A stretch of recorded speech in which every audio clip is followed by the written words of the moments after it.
Okay, I'm going to get us started so that we can use all the time we have. So welcome everybody. My name is Katie Dewey Rosenfeld. I am the field placement coordinator for the psychology undergraduate students here at Merrimack.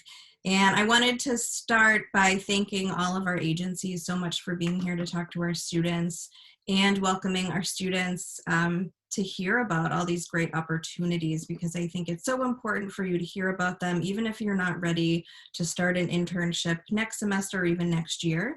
Just to be here to hear about what options are out there is so great for everyone. So before we hear from the agencies, I wanted to introduce Michael Stroud, who is the chair of the psychology department. Thank you, Katie. I literally have to run. Well, I guess not literally, but I have to get to another meeting because I haven't figured out yet how to be in two places at once. Although I think I do have another monitor and I could pull it off. And sorry. No, just to follow up on what Katie said. Just I'm so impressed right now seeing this happen, because last year I was physically in an earshot away from Katie, kind of bouncing ideas back and forth, and I throw ideas from all my classes and she'd throw ideas about the internship fair. And so knowing that we can preserve the same sort of, fidelity with up to 51 people right now, that's awesome. It's kind of intimidating knowing that I'm talking to 51 people right now. I talked to 400 or something in an earlier thing. But I have to go to a Senate meeting. I would love to stay and actually hear what all the agencies have to say. And students, I'm glad you guys are here because you stand to benefit the most, I think, from these. Or I don't know, maybe it's mutual, like the agency students, we're all just kind of like, without dropping any, buzzwords, the new normal or whatever, but it'll just be interesting to see how many internships are available and able to happen given the remote nature of everything. And so I've already spoken way too much. So enjoy. Let me know. I had a lot of you last year too. So if anyone has any questions or wants to share anything, just send me an email, or if you catch me in passing, whatever that means, because I'm kind of on campus, but not really. So anyway, thanks, Katie, and have a good fair. Great, thanks, Michael. So I am actually going to update sort of the order in the chat so people know who's talking and which agency is talking. I know they'll introduce themselves, but I definitely want to just remind you. And what we're going to do today is hear from each agency, hear about what they do, and also what students who intern with them may be able to do. And then after that, for whoever is available, I'm going to break us out into smaller breakout rooms so that people can have more conversation with each other. So we'll be able to ask questions at the end. We'll use the chat for the larger group, but I think the breakout rooms will allow both the agencies and the students to talk to each other a little bit more because there's a lot of us here. So I'm going to start, and we have Elliot is our first agency to talk. So I'm going to welcome Helen to speak now. Great, thanks, Katie. Welcome, everybody. It's nice to see so many faces here today. I need to apologize in advance, but I do need to leave early. I did let Katie know this previously. But I would welcome anyone to send me an email with questions. So Katie, please feel free to offer my email address. Great, thank you. Sure. So my disclaimer is always about the pandemic when I start to talk about internships. So that being said, I can't offer you a clear plan looking forward. It's all based on the numbers and kind of what's going on out there with COVID. We offered internships, but limited because of the pandemic. Some programs felt uncomfortable having additional people on site. They were nervous about the potential of spreading the virus, and other programs felt more comfortable, but only remotely. So we've been doing, I would say 98% of our internships remotely. And that's been rather challenging, but we have some really, fantastic students that are just sort of attacking this with all this energy and saying, it is what it is, and trying to be really creative about what they get. via Zoom. So far, so good with that. We're hoping to be able to introduce the interns to the sites eventually, depending on kind of what's going on. Because right now, the most important thing is to keep everybody safe. And I need to say that Elliot has done a remarkable job of, if you can't find PPE, it's because we have it. We have devoted like 3 large storage rooms to PPE, and we started collecting that in February. So we did our lockdowns really early. So at least I can speak for my division. I'm the clinical director of the Developmental Disability and Brain Injury Division, that we have not had one positive COVID case. Yay. So we want to keep it that way. So that being said, typically pre-COVID, we had a plethora of opportunities here at Elliott. We have a child, youth, and family division, so you could work with adolescents and children. We have a homeless division, a large mental health division, and the developmental disabilities and brain injury division. So what we would typically do is post all the available opportunities on our website. Students were welcome to peruse them, take a look at what was available, and apply. And once you applied, I would be the person to look through all the applications, set up either an initial interview with me or hook you up directly with the hiring manager and move forward in that process. What we did this year was internships kind of trickled in based on the comfort levels of the program.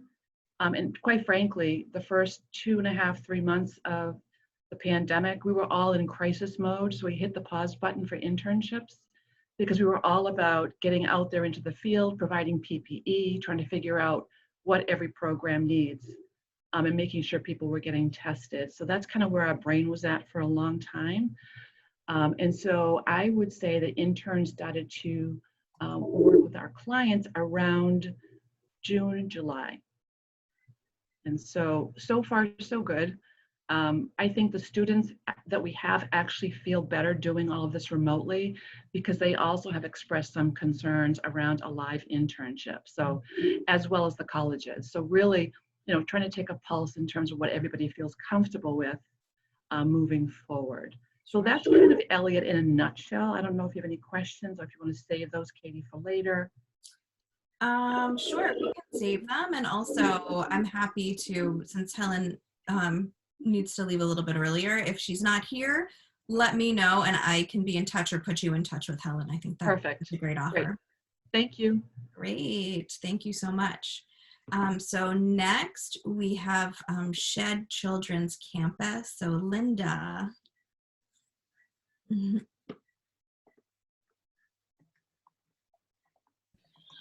Hi, everyone. My name is Linda from Shed Children's Campus. I'm the executive director. A little bit about us. We are on the campus of Phillips Academy, right down the road from you. It's on the old Abbott campus, which was an all-girls school. It was a part of, that ended up joining as being a part of Phillips Academy back in the 70s. So we have beautiful facilities right on the campus. Pre-pandemic, we serviced about 350 families in the community. Right now, we are now servicing about 200 families. So we are up and at 'em. We service children ages 3 years old all the way up to 6th grade. So I would say our programs are running with all the state regulations right now. We're following all the regs for us to be open. So it looks a little different where each classroom has about 10 children per 1 educator. There are other educators a part of the classrooms where children need help and assistance. Why I'm here today is I would love to work with one or many interns because as a leader in this nonprofit field, we're beginning to identify the social and emotional well-being for our children, for our educators, and for our families. So it's really a trifold of what we're kind of looking at, the whole holistic system. And myself, I'm a yoga teacher, and I have been practicing, been going deep diving into breath work and really helping with nervous systems, the fight flight, where people are coming from these days, trying to get into neutral places with folks. And I'm just really curious if anyone would be interested as an intern to explore how we can support our children who are now in a hybrid model. They're on Zoom classes much like this the entire day. I'm popping into the classrooms right now and doing some breath work, giving them tools and techniques to kind of ease their stresses. And what I'm hearing a lot right now for our families and our children and our educators is anxiety. So just really, yeah, I'm looking at support and how we can make it up, because with this COVID-19, these times, we're making it up as we go, and we're kind of seeing like, how can we help and support one another? So if that, I think I answered the No, that's age group wonderful. and our needs. Yes. That's great. Thanks so much. You're welcome. Thank you for having us. Sure. All right. And next up, we have Children's Neuropsychological Services, and Mary is there. Yes. Hi, everyone. How are you doing? So Children's Neuropsychological Services, we are a private practice in Andover. We have about 10 neuropsychologists on staff right now and 2 postdoctoral fellows. And what we do, it's kind of a mouthful, right? What is neuropsychology? So what we do, generally speaking, is we do evaluations on children ages 2 to 24 to identify developmental delays, to identify any diagnoses that are there, and to provide recommendations for treatment, for school, for a whole, wide range of helping them support their success moving forward. And so that's what we do. In terms of interns and things like that, I have to echo what Helen said. Unfortunately, so much of it is dependent on the COVID world. Right now, what we are doing, a lot of it is over telehealth and then bringing in into the office as needed. But there's not a whole lot of comfort in terms of having extra people in the room. So I feel like I can speak to what we were doing pre-COVID and what may be possible moving forward, but there's always that, that caveat. But pre-COVID, I mean, so while, you wouldn't be doing the actual evaluation, I find there's so much value. And when I was in training, there was so much value into just seeing different kids and, okay, so this is what a child looks like who has autism or who has autism and anxiety, and how do those things intersect, and just having exposure to a wide range of kids and just know what evaluations look like. Like when you find out that a child has been diagnosed with X, Y, or Z, well, how did they get to that point? There's a lot of value in that. So there's the observation piece. Our past intern also learned how to score a variety of the different tests that we use, which can be helpful in just having exposure to those tests and to know kind of what they are, what they measure. Again, it's that like exposure piece, right? And then also we do already have set up a postdoctoral training program. And those, those fellows are doing actual evaluations, but we also have didactics set up, which is just basically like classes, right? So we do things like we teach about neuroanatomy, and we have different specialists come in. We had a neurologist come in from Children's to speak about cardiac complications and NICU babies. And, we have a wide variety of different professionals in the field come in over Zoom a lot of the times, which is nice, to be able to just, give a lot of different information that you might not necessarily get in classes. So an intern would definitely have access to those.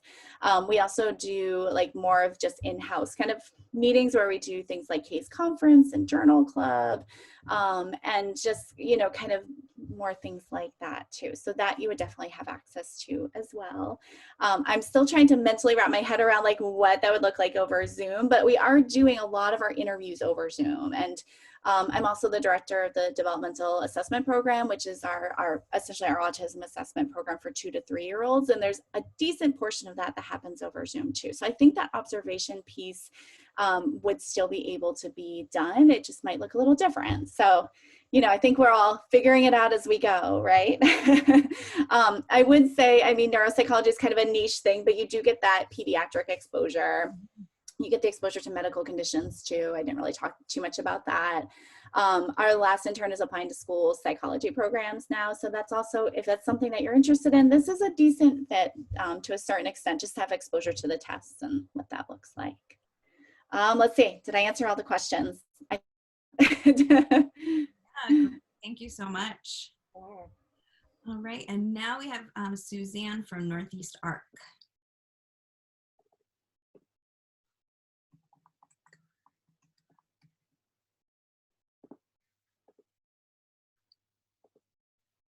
Hello. Oh, Hi. there you go. Hi. Hi. Hi. Sorry. So, so I'm Suzanne Ryan, Director of Volunteer Services at the Northeast ARC, and our agency is very similar to Elliott. We've been around for like over 65 years, and we work with babies through our early intervention services, through end of life for individuals, adults with the developmental disabilities who live in our residential homes who might be nearing end of life. So we have a big gamut. Unfortunately, with COVID, as we heard from the other agencies, it's been so difficult placing students at this time. Pre-COVID, we have programs like our Learning Center, where we work with children on the autism spectrum, providing ABA services, which is a great site, but they're not able to take interns at this time. But pre-COVID, and hopefully down the road sooner rather than later, we'll be able to take some students there.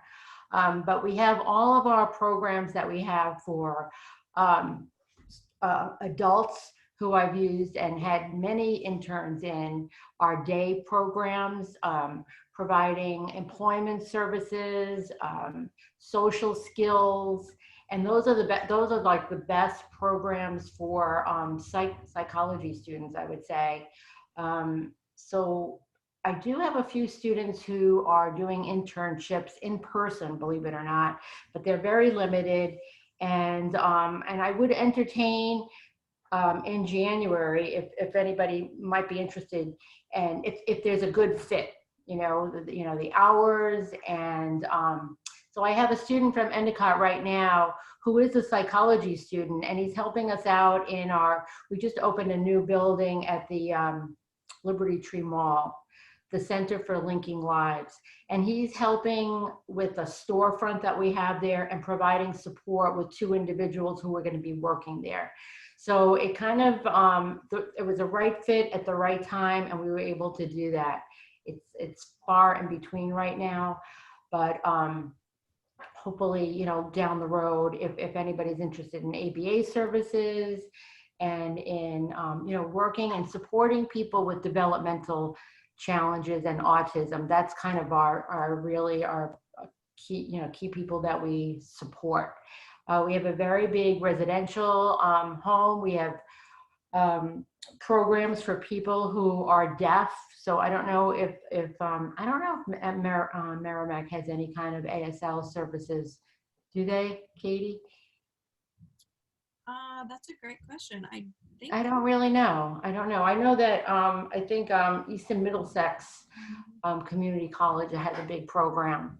So the most important thing is I'd rather have a student call me and we could, discuss kind of what their needs are to see where we could fit them into our, programs. But like I said, it's really difficult.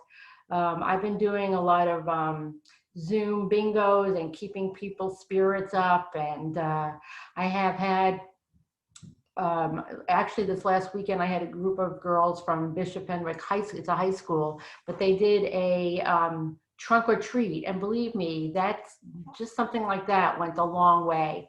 So I think that if anybody's interested, who, you know, some of the students who are on board here, that the best thing to do is get in touch with me, and you know, we could discuss it. Yeah.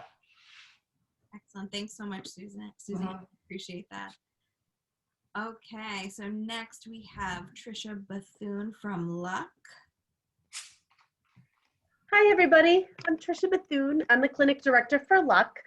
I see some familiar faces. Hi, Colleen. So thank you for having me here today. At Luck, I am part of the behavioral health division, and we have about 30 different programs that fall under this umbrella. So my responsibilities are psychiatry, standard outpatient services, and the CBHI services, the Children Health Initiative Program, CBHI, Children's Health Behavior Initiative. And I oversee in-home therapy, in-home behavioral, therapeutic mentoring, and as part of, that's just a small part of Luck, because what I just described is only 20%. The other 80% has a lot of similar programs, just different payers. So I oversee the third-party division, but we have a lot of contracts and a lot of programs. We work in hand with DCF and whatnot. For internships, I echo a lot of the same sentiments that I've heard from my colleagues.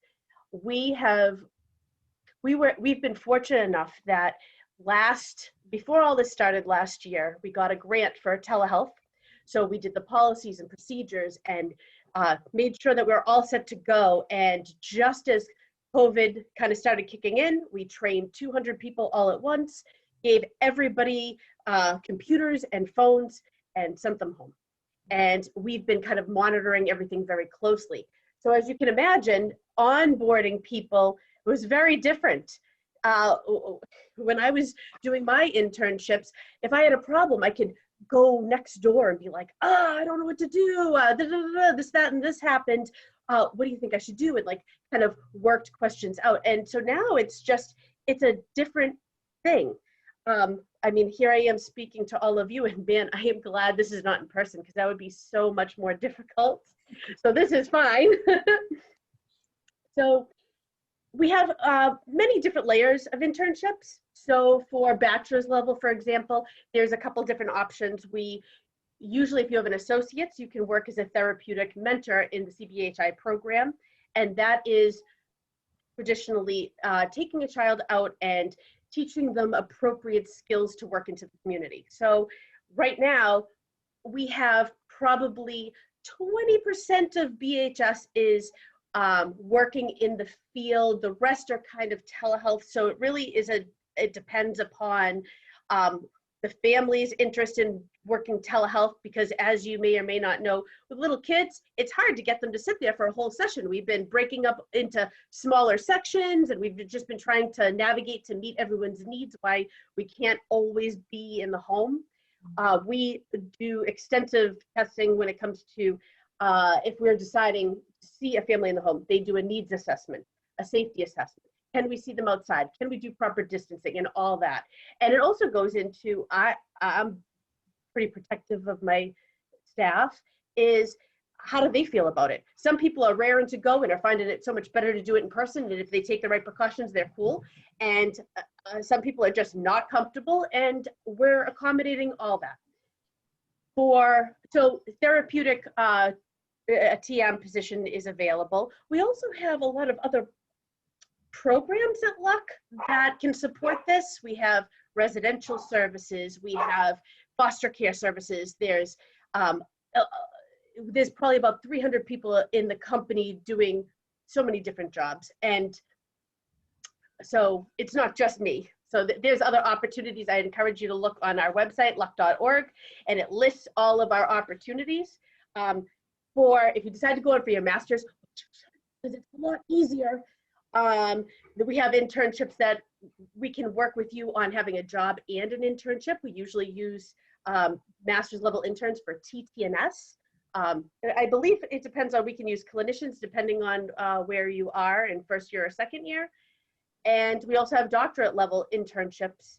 So it's all the way through that we do that.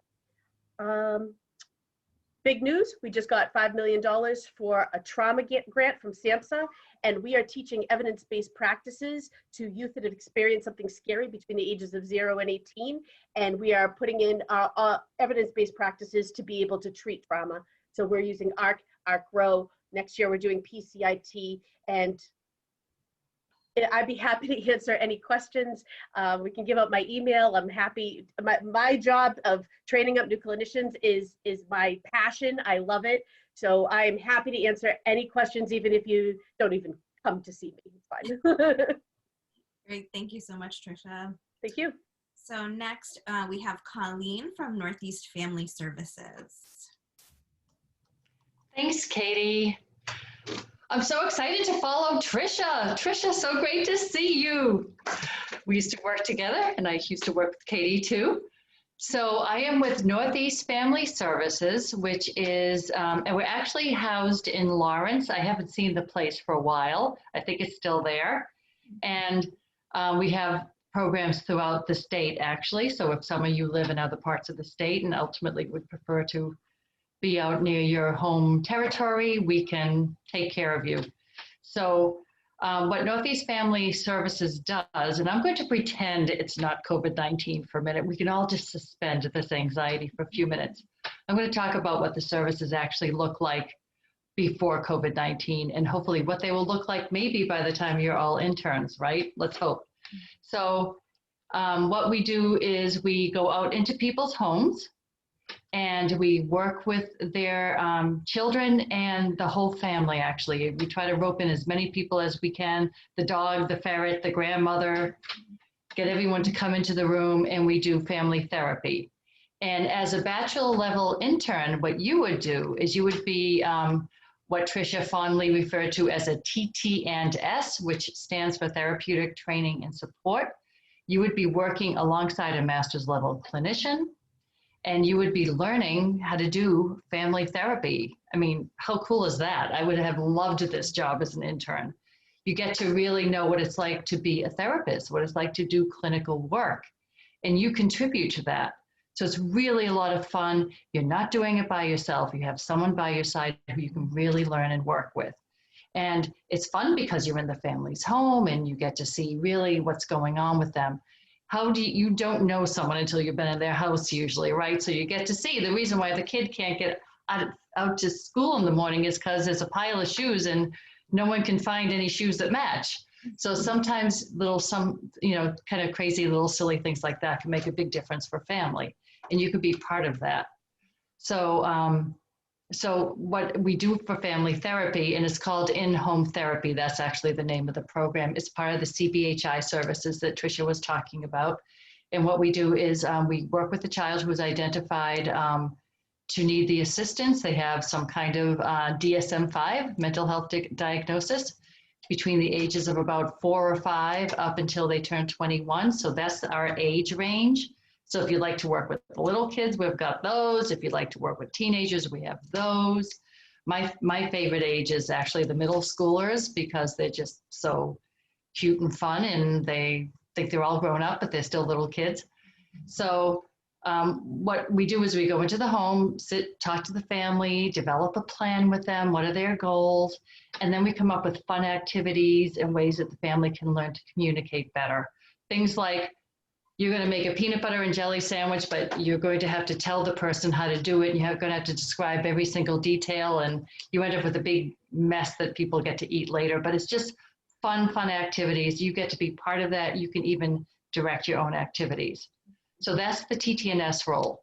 The other role we have available for a bachelor level person would be a behavior monitor. And that's with the in-home behavioral services program, which is also a CBHI program. And what the behavior monitor does is very similar. They're with a master's level clinician, but they're helping the parents deal with specific behaviors. Quite often the child has an autism diagnosis, or quite often it's a young child who can't really respond to like family therapy, a dynamic kind of, verbally based therapy. So you're helping the clinician to develop a behavioral program. You're helping the parent to take data. You want the parent to put a little hash mark every time the kid has a temper tantrum. You're going to help them with that. And then you're also going to, not to scare anyone, but you'll do a little graphing, a little bit of math, and help the family to see what kind of improvement they're having over time. So those are the two roles that we have for a bachelor level student. The other one that if we're still telehealth by the time you make your way to us would be doing some therapeutic mentoring, which Tricia had also mentioned. Really fun being out in the community with the kid. It's a one-on-one role. So now that I've said all that, what we're doing right now for COVID-19 is everything is telehealth. Everyone's health is very important to us, our staff, the families we work with. So we are doing everything via telehealth, via Zoom. It's really not that bad. You kind of forget you're on Zoom. You feel like you're in their home. And the kid usually gives you a little tour. They kind of walk around and show you all sorts of stuff with their cameras anyway. So that's how we're doing it now. I have 3 Merrimack student interns with me right now. They're all master's level people, and they're doing outpatient services at the moment, and they're all doing it via Zoom, and it's working. It's not ideal, but we're doing the best we can. So I'd love to talk to you more. So thank you, everyone, and thank you so much, Katie. Great. Thank you, Colleen. Okay, next we have Elizabeth from Hands to Help. Hi, everyone. So my name is Lisbeth. I am the Assistant Director of Hands to Help. So Hands to Help is a very confusing office, right? Because we are a Merrimack office, but we are also a community resource center here in Lawrence. I'm from Lawrence, and I live in Lawrence myself. So as many other agencies have mentioned, how it looks when it's in, like when there's no COVID-19, right, is completely different than what it looks like now virtually. So everything we do is virtual, except Mac is back. So if any of you participate in Mac is back, you most likely saw me. But yeah, so besides Mac is back, everything that we're doing is virtual. So I'm assuming it's gonna be the same thing next semester because so Lawrence right now is a red zone, right? We have 5,000 cases. So we don't want to put the community at risk. We don't want to put ourselves at risk, but we also do not want to put the Merrimack community at risk because we do travel back and forth a lot between Merrimack College and Hands to Help, right? So we are expecting, everything is uncertain due to the pandemic. But we are expecting to be virtual next semester just to be safe because we do work with children. And you know, children carry illnesses all the time. So you can get sick very easily. So when it's in person, right, a lot of what you do is leading, right? So we host a lot of services, right? We have a lot of services, but one of them is the tutoring program. Right, so I work with the clients that need help applying for housing, that need help applying for the Social Security, etc. You don't have to do that because that's my job, right? Plus, you need the language, right? If you know Spanish, I can use you for so many things, right? But there is a language barrier, right? Because the majority of people living in Lawrence do speak only Spanish. So you most likely be focusing on the tutoring program. So we do tutor kids from 1st through 8th grade. And the tutoring program is after school, obviously, right? And it's from when it's in person, no pandemic, it's from 2:30 to 5, right? But now, because I forgot who mentioned, I think it was Mary, I'm not really sure. Someone mentioned that these kids are in the front of a computer for like 8 hours.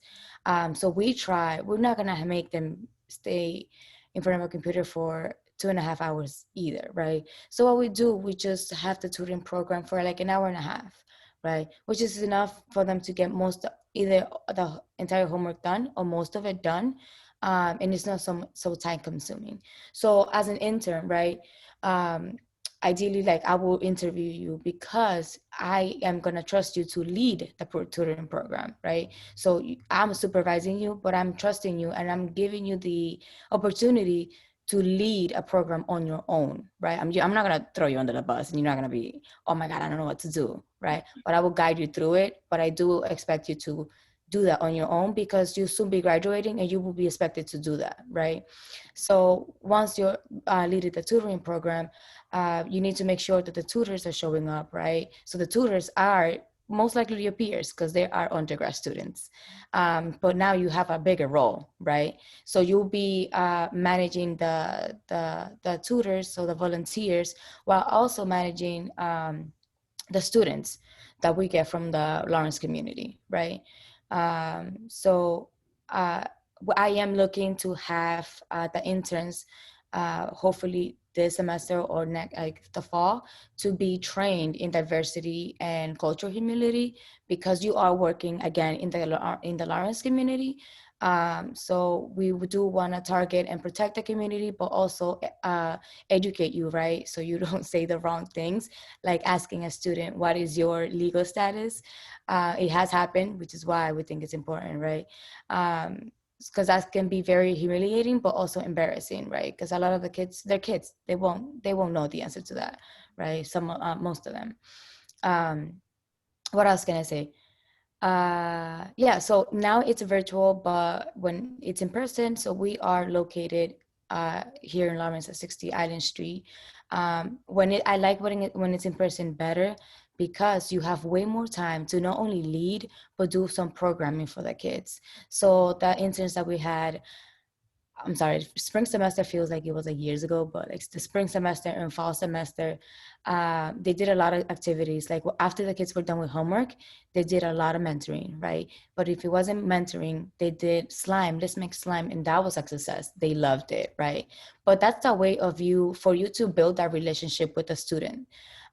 Because I think it's really important, right? It's essential for you to make a relationship with the students and not come in and out, right? That's why I will always say, like, if you can be here for a whole year, that's amazing, right? Because you're not just popping into their life and just leaving right after, right? Because they're kids and kids get attached. That's the reality. So if you see that you're done with the homework, then I always make with the interns to make sure that they have a plan, right, on a monthly or semester or weekly basis, of like, but this is what we're going to do. This is the activity we're going to do this week. And this is how it's going to benefit them, right? Whether it's expressing themselves, right? Or having difficult conversations, or just how do I deal with a student that's angry, right? Because they don't want to do their homework, right? How do we navigate that? Or they're lying, saying that they do not have homework, where indeed they do have homework. But that's pretty much it. So feel free to reach out to either Catherine, or I don't know if Catherine is going to send our emails, but you can find me on the Merrimack website as well, since I am part of Merrimack. But if you have any questions about Hands to Help in our tutoring program, feel free to reach out to me.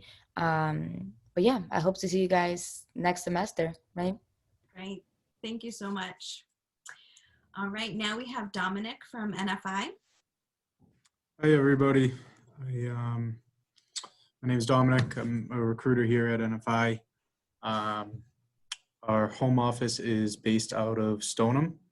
So, Danvers. So not too far from the Merrimack campus. We operate, majority of our programs are adolescent group homes. So we have about 13 programs here around the Merrimack Valley. We have 2 outpatient clinics. We have 2 programs out in Worcester. And we also have an adults division with acquired brain injuries. So we have quite a few opportunities for interns. We've had some great interns from Merrimack over the years. Majority, I would say, are working in the residential group homes. So you would be working with the kids basically are referred to us through Department of Mental Health, Child Welfare, Juvenile Justice. Typical age group is around 11 to 17. Male and female, each program typically has around 9 to 12 beds. So it'd be a lot of working one-on-one with the youth. Obviously with COVID, as the others have mentioned, things have changed a little bit. We're still looking at bringing on interns in an internship program. So, anybody that is interested, I would say definitely reach out and we could try to work with individuals to see the best place to place somebody. Like I said, we've had some good interns over the years. We have had the group homes, interns in the group homes. We've also had interns in clinical services. So we have a wide range. We don't do as much with the adult division, but if there were people interested in the adults, we definitely could incorporate something as well. So, yeah. Great, thank you so much. All right, and now we have Betsy from Windrush Farm.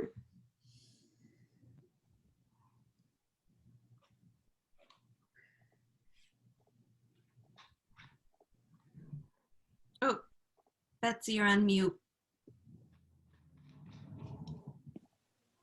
Got it? Great. Hi, I'm Betsy Dalton with Windrush Farm. Windrush is a therapeutic riding center for the mentally and physically disabled. We were founded in 1964. We are either the first or one of the first therapeutic riding centers in the United States. And we were founded based on equine programs for youth at risk. Young teens out of Concord, Mass. At the Gifford School who were falling behind. They were making bad decisions. They were falling behind in school and coming to the farm. Our hundreds of acres, our horses created a challenge and a change that made a very positive impact on their development and their lives and their choices. And we have grown from there. We have had many interns from local schools, high schools, and colleges. We have fabulous interns that come and help us from Merrimack. We currently, even in COVID times this fall, have 4 interns with us. 3 are remote and 1 is on site, which is very special. I can explain that. We are always looking for interns. We are very flexible and try to develop each internship sort of custom for the needs of the student and the student with the class, their course of study, and what we can do. What internships can look like right now for the coming January through June, there's a lot of unknown that we're all dealing with at the same time because of COVID. But we have been able to accommodate interns with COVID. 3 of our interns are remote and they support our CEO, Janet Nittman, doing all kinds of really interesting work with her remotely. Janet is always available to them. They meet with Janet via Zoom weekly and it's worked out really well. I can talk in more detail for those of you who might be interested about the research about autism, ADHD, hippotherapy, which is OT, PT, and speech therapy on horseback, involved with a horse. It's really cool. It starts at age 18 months. I mean, little itty bitty kids on ponies. And our therapeutic riding, which starts age 6 through 100 through, there's no limit. We do children and adults, young and old. We serve all kinds of communities, from disabilities to disabilities you can see that are obvious, to disabilities you can't see that are not obvious, that are subtle. We work with Alzheimer's community. We work with addiction recovery community. We do both mounted and unmounted programs. And so the horses are not always ridden. Sometimes the clients coming in are learning to work with the horse, learning to lead the horse, learning to touch the horse and groom the horse. Working with the animals is very profound. Our OT, who does hippotherapy here, always says it's magic, that there's so much we know through neuropsych, through research, but there's also, she always said, there's also just a touch of mystical work between humans and the horses in the progress here. In terms of internships, we have covered people from interested in psych, interested in health, OT, PT, speech therapy. It could be really anything. We do have an intern who's working with our farm manager who is working very hard on the facilities. So clearing trails, making trails, building, working equipment, tractors and large equipment. So that's why I say we can customize our internships. So it's Windrush Farm, and we're right here on the north end of our Boxford line. So we're very close to the farm. And if you have any interest, you can stay tuned here, or you can reach me through Katie, and I'd be more than happy to work with you and talk about your interests. Thanks. Great, thank you so much. All right, and last but not least, we have Wendy from North Shore Educational Consortium.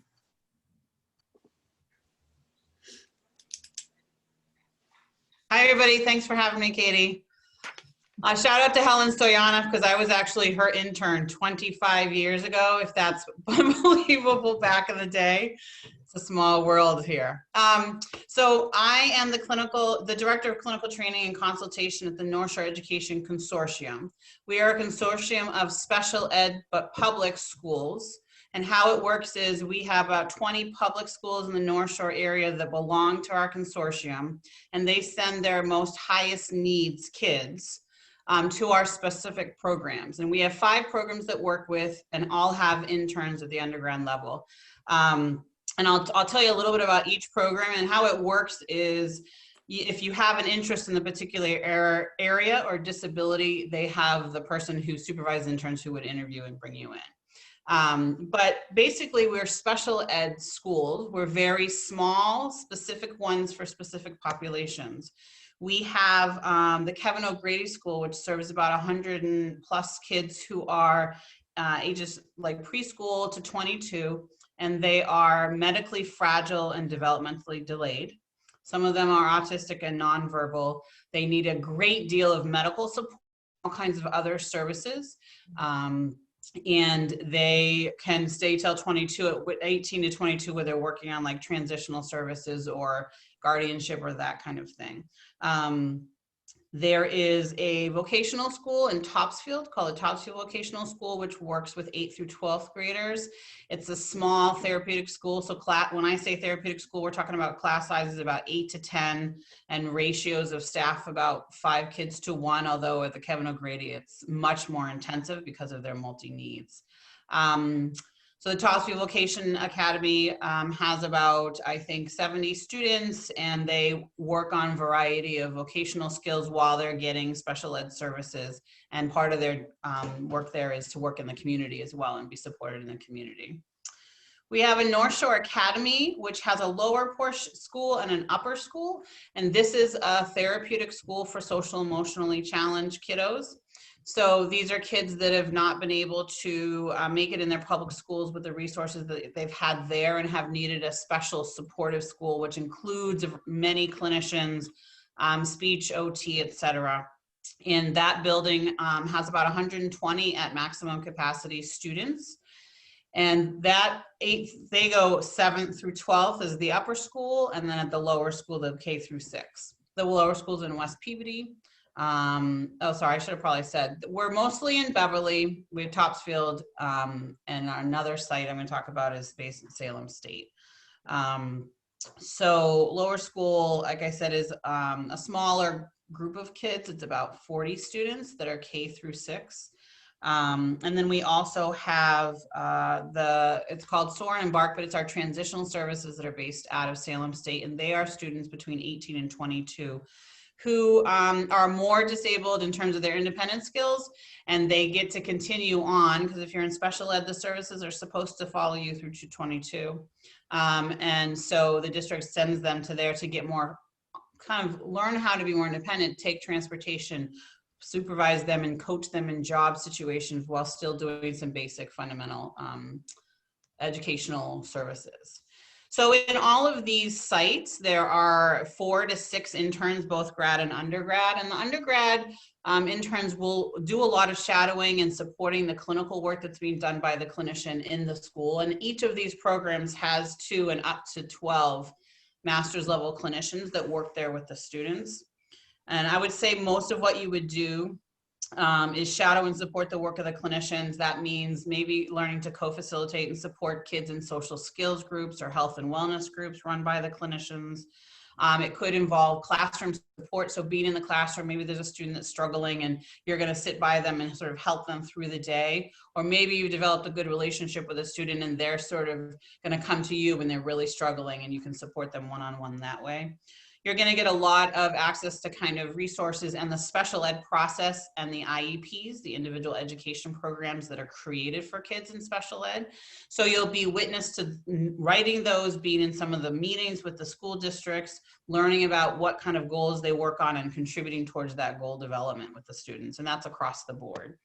We also have consultation meetings with with Dr. Jefferson Prince, who is a renowned child psychiatrist in the area. He comes in and consults with each of our programs, clinical teams. You would be part of that.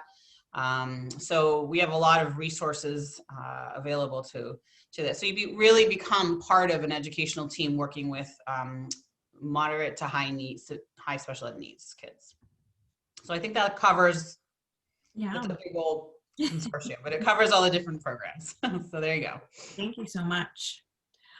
All right, so that was excellent. Thank you all so much. I think I'm learning even more, which is great. So I'm happy that you're sharing it with the students. So the next step is I'm actually going to split into smaller rooms. I'm putting 3 sites in 3 separate rooms, and I'm going to put the representatives from those sites there now. And then for all of you students, I'm actually going to make you co-host so that you can choose the rooms that you'll go into. And you'll also be able to go into different rooms if needed as well.